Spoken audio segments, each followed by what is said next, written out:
E já estamos de volta com o MCA Notícias, e você de casa aí, o domingo agora, dia 15, vai ser marcada, a data vai ser marcada pelas manifestações contra o governo em todo o país, e aqui na nossa região não vai ser diferente. Está aqui comigo o cientista político e professor Eduardo Guerrini, que vai conversar sobre esse assunto. Professor, obrigado por atender o nosso convite, da nossa equipe, para estar conversando sobre essas manifestações que vão acontecer em todo o Brasil. Boa tarde, tudo bem? Boa tarde, é um prazer estar aqui com vocês. É importante nesse momento de manifestação cívica, de cidadania, em que os brasileiros vão às ruas exigir seus direitos, exigir uma mudança substancial. Então, do ponto de vista geral, a sociedade brasileira está acordando novamente com relação aos desmandos, ao desvario da classe política e ao estelionato eleitoral que está se configurando no segundo mandato de Dilma Rousseff.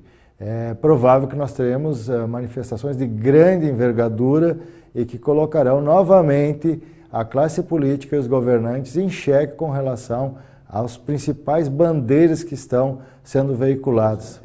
Professor, vamos fazer o seguinte, nossa equipe está trazendo alguns detalhes dessa ação aqui na nossa região. Vamos acompanhar e depois vamos continuar comentando, professor. Roda aí.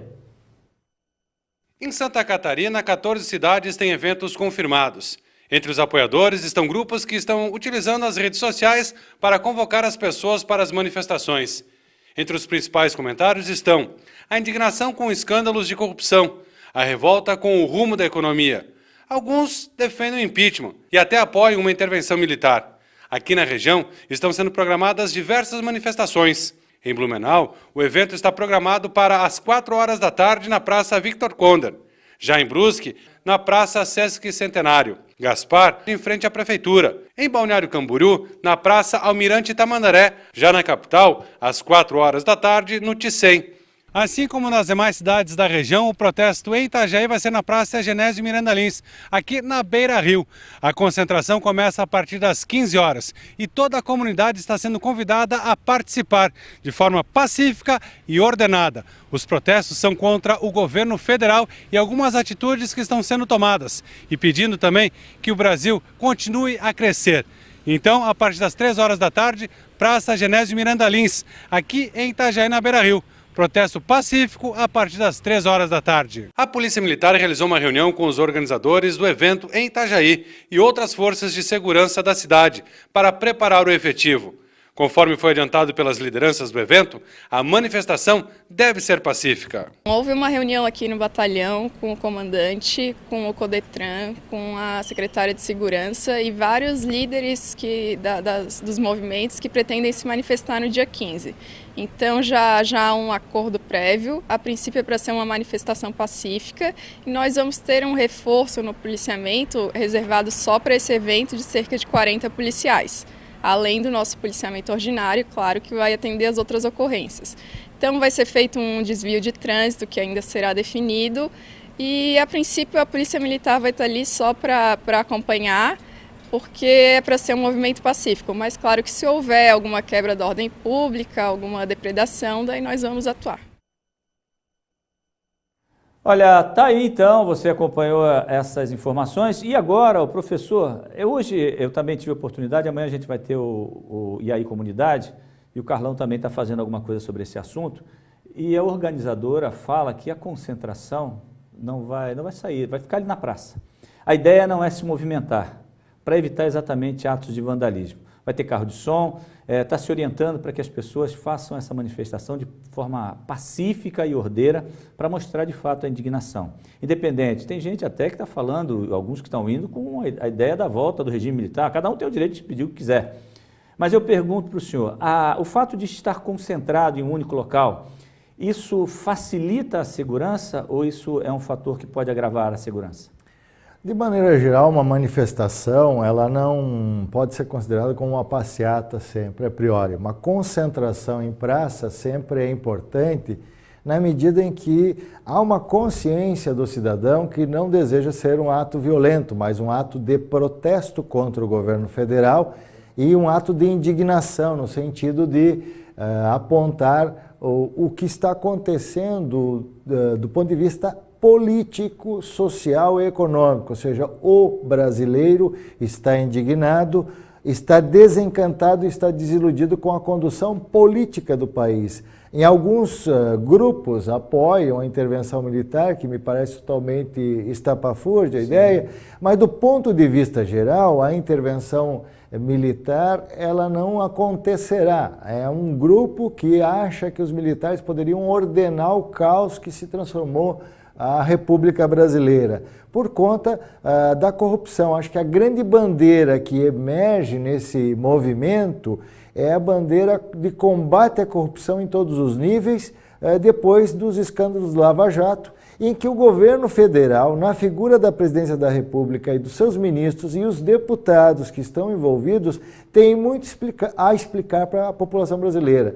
Mas é necessário a retomada do crescimento, porque quem está pagando a conta da crise, que foi escondida durante a eleição, durante o período eleitoral, a presidente Dilma Rousseff, ela mentiu, falseou e, obviamente, não mostrou a realidade que o país se encontrava. Chega no dia 1º de janeiro, há uma mudança e ela silencia. E agora, no pronunciamento, o pronunciamento que deveria ser um comunicado à nação do caminho a ser seguido, a presidente Dilma Rousseff simplesmente, novamente, tergiversou, dissimulou e não apresentou uma alternativa para o país. Resultado, o pronunciamento da presidente no domingo, dia 8, ele potencializou, amplificou a indignação do brasileiro com já um panelaço, buzinaço e, ao mesmo tempo, um aumento das concentrações contra o governo federal, contra a condição política desse governo.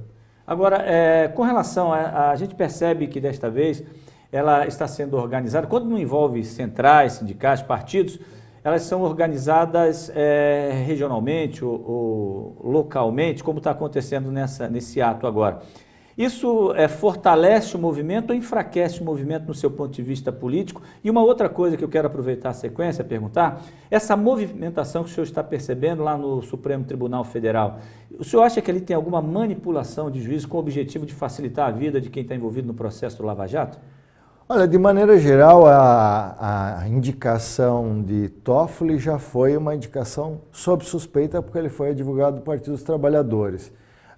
Do ponto de vista do julgamento do Lava Jato, se fosse magistrado, eu declararia suspeição.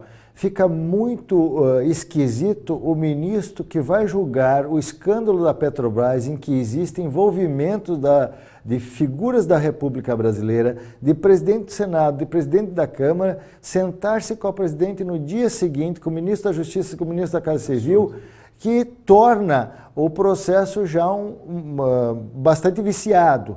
E mais, nós temos um precedente. Aqueles que foram condenados no mensalão por corrupção, por desvio de recursos públicos, por Caixa 2, a ponto de um dos condenados, que foi tesoureiro do PT, chamar que era piada de salão, e agora essa piada tomou uma envergadura mais séria, e daí no escândalo Lava Jato nós temos aí um envolvimento maior, faz com que as forças vivas da sociedade, elas atuem especificamente de forma multipartidária, que ultrapassam o viés ideológico de defesa, e aí vem uma questão, não é terceiro turno. O brasileiro tem liberdade de expressão, de se indignar quando o governo não atende aos seus interesses. Isso aí não seria uma forma do governo tentar confundir a cabeça de quem vai para a rua?